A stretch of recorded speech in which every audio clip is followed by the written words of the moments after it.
Sabi sa Philippine history na ang pumatay kay Lapu-Lapu ay si Laila? Hoy Popoy, ano yung ginagawa mo? Gabi na! Mama, may exam po kasi kami bukas, kaya kailangan ko po mag-review ngayon. At sino may sabing mag-review ka? Nako, ini-stress mo na naman akong bata ka, Lo, bakit ka naman nai-stress? Dapat nga magpasalamat ka pa kasi masipag mag-aral yung anak mo Aba, bakit naman ako magpapasalamat? Pinapagod mo yung sarili mo. Dapat gantong oras nag-ML ka na lang Itigil mo na yan. Nakaka-stress ka. Pero ma, baka bumagsak ako sa exam namin. Ayos lang yan, natatago naman yung grade pero yung itsura hindi Ang pangit mo no. Matulog ka na. La la la la la. Ayan, konti na lang malinis na dito sa bahay. Boboy! Ano naman yung ginagawa mo? Naglilinis po, ma. Bitawan mo nga yung mga yan. Sino may sabi sa'yo maglinis ka, ha? Pinapatid mo naman yung sarili mo. Naku, nagigigil na naman talaga ako sa'yo. Nagigigil. Doon mo, nagigigil ako sa'yo. Wala naman po kasi ako dito ginagawa sa bahay Kaya maglilinis na lang po ako. Anak naman, ba't ba ayaw mo makinig sa akin? Lagi mo na lang akong pinapa-stress. Ang simple-simple lang ng gusto ko. Ang gusto ko, huwag ka maglinis kasi mapapagod ka lang dyan. Naku ma, hindi naman ako napapagod. At saka wala naman akong ginagawa dito sa bahay Anak, huwag ka nang sumagot. Makinig ka na lang kay mama. Doon ka na lang sa kwarto mo. Humilata ka na lang doon. Hilata na naman. Napapagod na ako kakahilata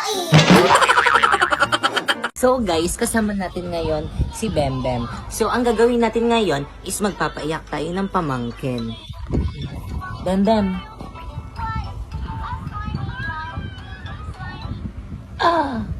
Bembem. Ba't di ka umiiyak? Iyak dapat. Uulit. 1, 2, 3, go. Dapat iyak, hindi to magbabiral pag di ka umiyak. Ayusin mo dapat tawag dito, dapat tawag dito, dapat yung maawa sila sa atin kasi kapag hindi sila naawa sa akin, hindi ako mapipili. Anong maaawa? Kapag mamaya, ganito na. Kailangan mo parang tignan mo, sa may wala na akong pera sa may sa August. Ngayon? Hindi ka naman marunong magbigay. Parang ibibigay ko na sa'yo lahat ng pera ko na yun kapag natanggap ako dyan, di ko na ipapakailaman sa'yo na yun. Tagay na. Pa-play ko na Ben, yung mo. May aircon ka tapos naaawa sila sa'yo?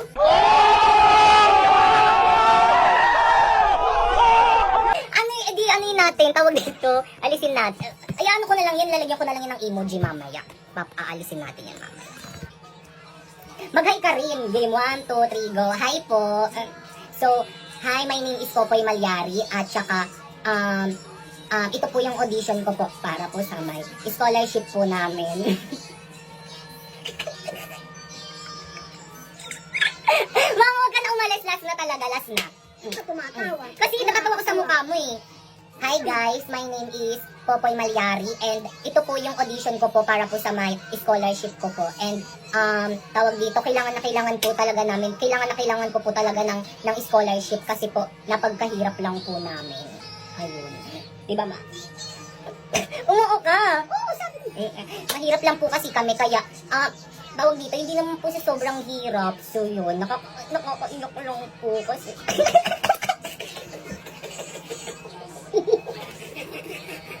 Anong nakakaiyak?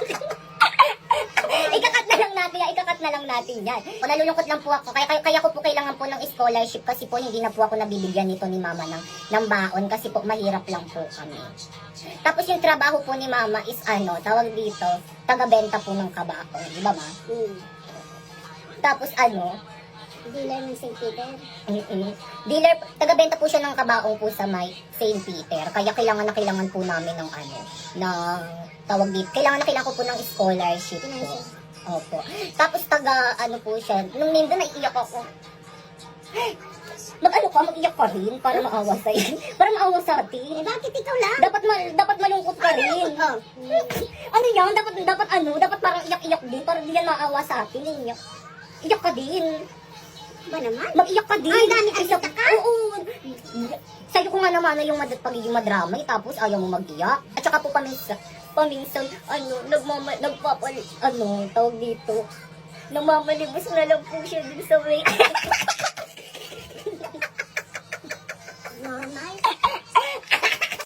Mama, ang tataas ng grades ko.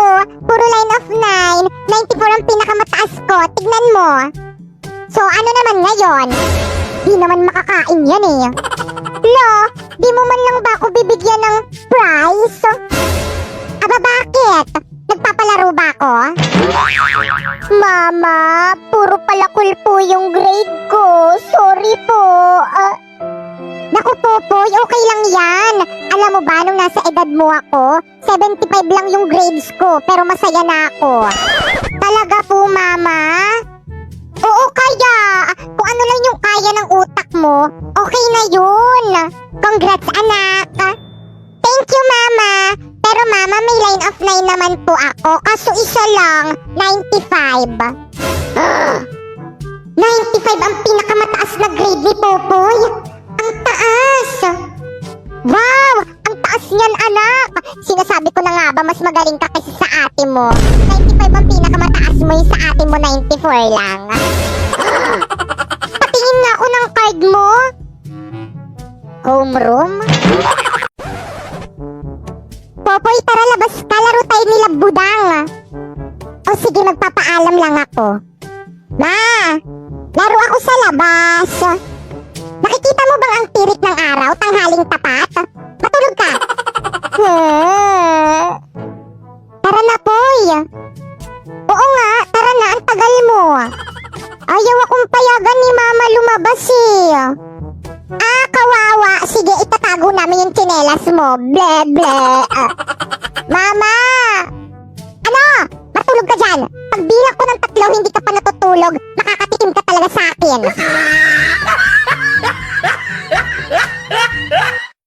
Tagu-taguan, maliwanag ang buwan. Saan kayo magtatago? Ako sa bahay na lang ako magtatago. Ako rin para hindi ako mahanap ni Popoy. La, bawal yun ah. Di naman niya malalaman eh. O sige na nga, sa bahay na lang rin ako. Umuwi na tayo. Di pa ako kumakain eh. O sige, bye-bye guys. See you tomorrow. Bye. Nandyan na ako. Nasa na kayo? A few hours later.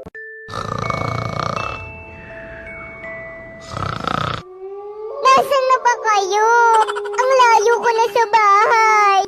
Madaling araw na hindi ko pa rin kayo nakikita. Mama! Wow! Ang ganda naman itong napulot kong ribbon. Hoy, Popoy! Sa akin yung ribbon na yan ah! Anong sayo? Napulot ko to! Dito sayo! Sa akin nga yan! Matagal na yan nawawala sa lagayan ko ng mga ipit ko. Akin na yan! Pwes, ako yung nakakita, kaya sa akin na to. Ah, ganon. Isusumbong kitang baklita ka kay Mama. Mama! Ano na naman yan mga anak? Nag-aaway na naman kayo. Rinig kayo dito sa kusina. Si Popoy kasi, ayaw ibalik yung ipit ko. Hayaan mo na. Bunso naman yan. Pagbigyan mo na. See? Narinig mo? Kay Papa kita isusumbong. OMG, no! Sa'yo na, oh! Di naman maganda yan, eh. Tao po. Mare. O bakit malungkot ang beshi ko? Kasi hindi ka pa nagbabayad ng utang mo. Talaga ba? Magbayad ka naman. Hanggat hindi ka sinisingil, hindi ka talaga magbabayad, eh, no? Wala kang kusa. Hala, sorry na. Halika, pasok ka, magbabayad na ako. O sige, painom akong tubig na uuhaw ako. Diyan, meron dyan sa kusina. Kumuha ka na lang. San dito? Ay, ito okay na to. Sa wakas makakainom rin. Juice ba to? At parang may lasa. Lasa na yun. Ay Lola, ano pong hinahanap nyo? Nakita mo ba yung lagayan ko ng pustiso? Ayaw po Lola, ayun po. Ininom mo? Mama! Pupunta dito mamaya yung boyfriend ko dito sa may bahay at ipapakilala ko na siya sa'yo. Ano? May boyfriend ka na? Yes! 13 years old ka pa lang ah. Uso naman yun ngayon. Nako, ako nung nasa edad mo ako, paglalaro lang ng lato-lato yung alam ko, tapos ikaw may boyfriend ka na? Nako, hiwalayan mo yan. Pero ma, bakit? Sigurado ka bang tunay yung pagmamahal niyan sa'yo? Opo, sabi niya mamamatay daw siya kapag nawala ako. Sigurado ka? Yes, siguradong sigurado. Tignan natin. Magandang araw po at... Mama, ayan na siya. O iho, kay gwapong binata mo naman. O diba sabi ko sa'yo, May. Sigurado ka bang hindi ka kinulam nitong anak ko? Mama naman. O ito, 1,000,000 piso. Hiwalayan mo lang ang anak ko. Paumanhin po ngunit. Go baby, tuloy mo. Hindi po mababayaran ng pagmamahal ng anak nyo ang 1,000,000 piso. Salamat po. Bye. O diba sabi ko sa'yo eh. I love you, Popoy. I love you too. What the? Popoy! Are you cheating at me? Siyempre hindi kayo amin na niloloko nyo ko niyang babae mo. Nakakapagod ka, Poy. Pero okay lang. Niloloko ka lang rin naman namin ng best friend mong sinapoy. Mas mahal ko siya kaysa sa'yo. Kapatid ko to. Ay, di naman kasi sinabi agad. Ay ate. Popoy, ayun ba yung teacher mo? Opo mo. Tara, halika bilisan mo. Ma'am Fernandez. O bakit malungkot ang beshi ko? Kasi binagsak mo yung anak ko. Nag-aaral naman yan na mabuti sa bahay eh. Talaga ba? Ano ba naman yan si ma'am? Nakakainis. Ang baba-baba magbigay ng grade. Bakit? Ilan ba yung binigay niyang grade sa'yo? 95 lang. Lo? Ma'am, tignan mo tong mga grades ko sa'yo. Ang bababa. Paano ba naman kasi? Wala ka nang ginawa dito sa may school kung hindi sumayaw. Di ka na pumasok sa klase ko. Sumayaw ka na lang. Pero bakit sinat ko yung taas ng grade? Mas matalino naman ako kaysa sa kanya. Siyempre, Pogi. Nurse, ang sakit po ng tiyan ko. O ito, ipahid mo dyan sa tiyan mo. Nurse, tawagin niyo na lang po yung parents ko. Tayong-tay na po kasi talaga ako eh. Ano? Ba't ayaw mo tumayo sa CR? Ang baho po kasi ng CR niyo dito sa may school eh. Nurse, ang sakit po ng ulo ko. O sige, maiga ka na lang muna dyan sa may kama. Ay, sa wakas may exempted rin sa quiz. Ma'am, dito po ako mahihiga.